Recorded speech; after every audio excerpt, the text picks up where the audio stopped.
नाम के गांव में रवि, राहुल और मनोज नाम के तीन दोस्त रहते हैं। एक दिन वो तीनों दोस्त अपने चौथे दोस्त से मिलने कचरौठी गांव के लिए निकल पड़ते हैं, पर रास्ते में बस अचानक झटके मारने लगती है। थोड़ी देर बाद बस अचानक रुक जाती है। अरे भैया, क्या हुआ?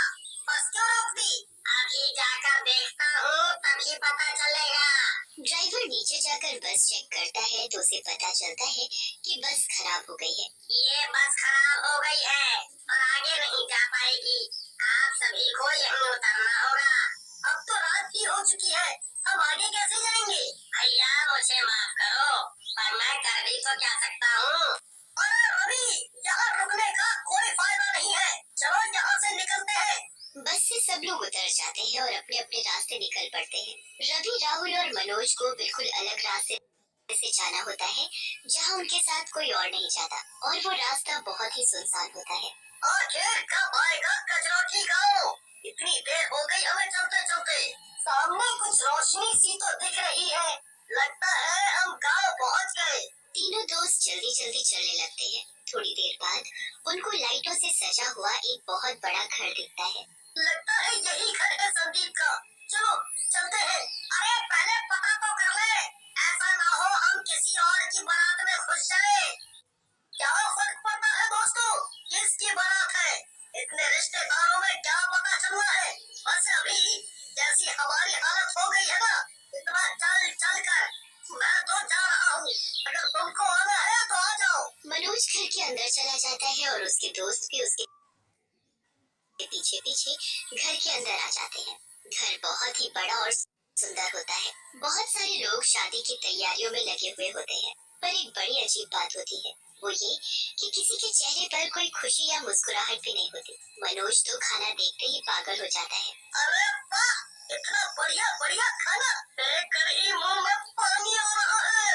चलो दोस्तों, कुछ खा पी लेते हैं। तीनों दोस्त खाने के लिए जा ही रहे होते हैं, पर तभी वहाँ एक बूढ़ा आदमी आकर उनसे बोलता है, आप लोग उस कमरे में आराम से बैठो, मैं आपके लिए खाना भिजवाता हूँ। जी बिल्कुल, बहुत भूख भी लग रही है। और कुछ ही देर में उनके लिए बढ़िया बढ़िया पकवान लाए जाते हैं। तीनों दोस्त भर भर कर पकवानों का मजा लेते हैं। अरे दोस्तों, मैंने तो कुछ ज्यादा ही खा लिया है, अब तो मुझे नींद आ रही है। ओ यार, नींद तो मुझे भी आ रही है, पर हमें यहाँ से अब चुपके से निकलना होगा। तभी वहाँ एक औरत आती है। आपको नींद आ रही है तो आप कुछ देर इसी कमरे में आराम कर सकते हैं। 12 बजे निकलेगी, तब तक आप आराम कर लो। ये ठीक रहेगा, पर बारात जाएगी कहाँ? कचरौठी गाँव। इतना कहकर वो औरत वहाँ से चली जाती है। अरे वाह, ये बारात तो कचरौठी ही जाने वाली है। ऐसा करते हैं, हम लोग बारात के साथ ही निकल पड़ते हैं। ओ बिल्कुल सही कहा तुमने। और ये लोग कितने अजीब नहीं है, किसी के चेहरे पर कोई हंसी मुस्कुराहट ही नहीं। पता नहीं, पर कुछ तो अजीब है यहाँ। और किसकी बारात 12 बजे निकलती है? इतना खा खा कर अब तुझे सब अजीब लग रहा है। चल अब चुपचाप सो जा। तीनों दोस्त बातें करते करते कब सो जाते हैं पता ही नहीं चलता, और 12 बज जाते हैं। रवि के कान में ढोल नगाड़ों की आवाज पड़ती है, जिसकी वजह से उसकी नींद खुल जाती है। अरे मनोज, राहुल, जल्दी उठो, देखो बाहर ढोल बज रहे हैं। लगता है बारात निकलने का समय हो गया है। क्या है रवि, सोने का यार, बहुत नींद आ रही है। क्या नींद? चलो जल्दी उठो, वरना सब निकल जाएंगे। तीनों दोस्त उठ जाते हैं और जब कमरे से बाहर निकलते हैं तो देखते हैं घर में कोई भी नहीं है। सब बाहर होंगे, चलो बाहर चलते हैं। बाहर से जोर जोर से बैंड बाजी की होती है। तीनों जल्दी से बाहर जाते हैं, पर बाहर का नजारा देखकर उनके पैरों तले की जमीन ही खिसक जाती है। जो लोग कुछ समय पहले अंदर की शादियों की तैयारियों में लगे थे, वे सब सरकटे भूत बन चुके थे, और उनकी कटी हुई भूतिया गर्दन उनके हाथ में है। ये सब मैं क्या देख रहा हूँ? कहीं ये मेरी आंखों का धोखा तो नहीं? नहीं यार, ये तो सरकटे भूतों की बारात है। सभी सब इतना अजीब बर्ताव कर रहे थे, और किसी ने हमसे पूछा भी नहीं कि हम कौन हैं। कोई हमें देख ले, उससे पहले हमें यहाँ से निकलना होगा। जल्दी चलो यहाँ से। रवि, राहुल और मनोज वहाँ से चुपके से निकल ही रहे होते हैं तब भूत अपनी भूतिया मूर्ति को लेकर उनके सामने आ खड़ा हो जाता है। कहाँ जा रहे हो? चलो हमारे साथ।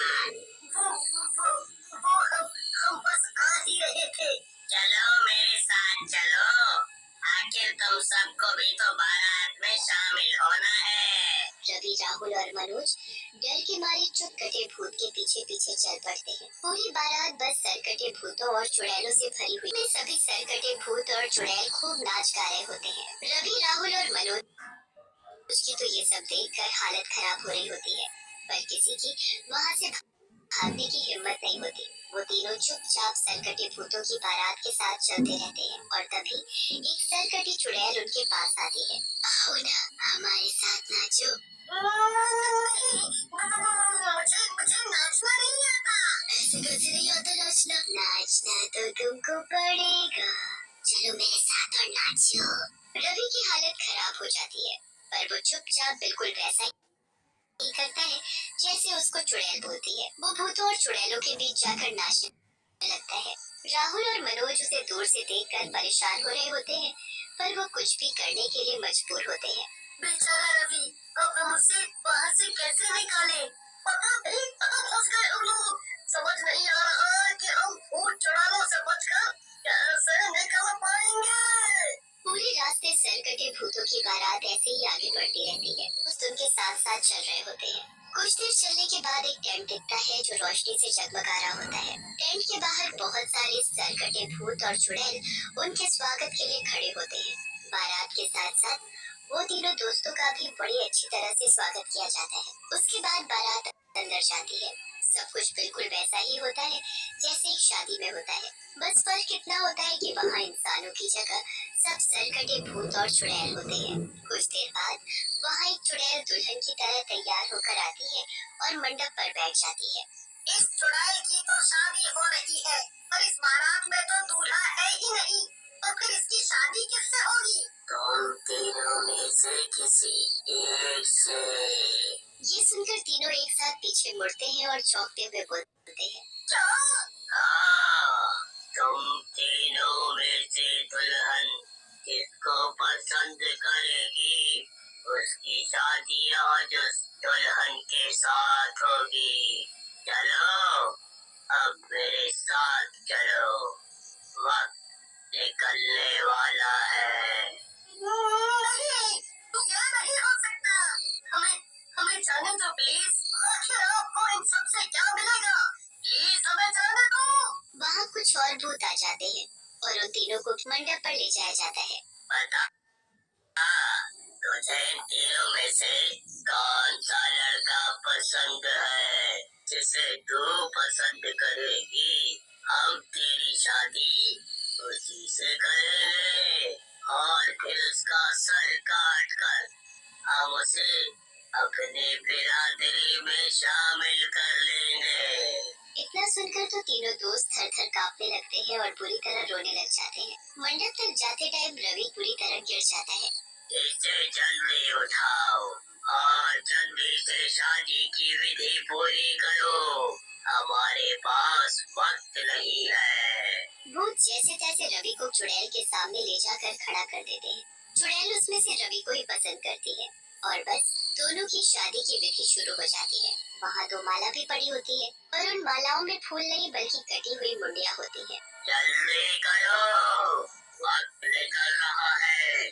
जल्दी से ये माला उठाओ और एक दूसरे के गले में पहनाओ। पहले चुड़ैल रवि के गले में माला डालती है और फिर जैसे ही रवि माला चुड़ैल के गले में डालता है वो माला नीचे जमीन में गिरकर गायब हो जाती है। उस माला के साथ वो चुड़ैल, वहाँ खड़े सारे भूत और टेंट सब कुछ गायब हो जाता है। ये सब कैसे हो गया? कहाँ गए सारे भूत? यह सब सोचने का वक्त नहीं है हमारे पास, बस यहाँ से जल्दी भागो। तीनों दोस्त वहाँ से भागते हुए सीधा अपने दोस्त के घर सांस लेते हैं और अपने दोस्त को पूरी बात बताते हैं। तुमने आने से पहले बताया क्यों नहीं? उस रास्ते में से तो अक्सर सरकटे भूतों की बारात निकलती है।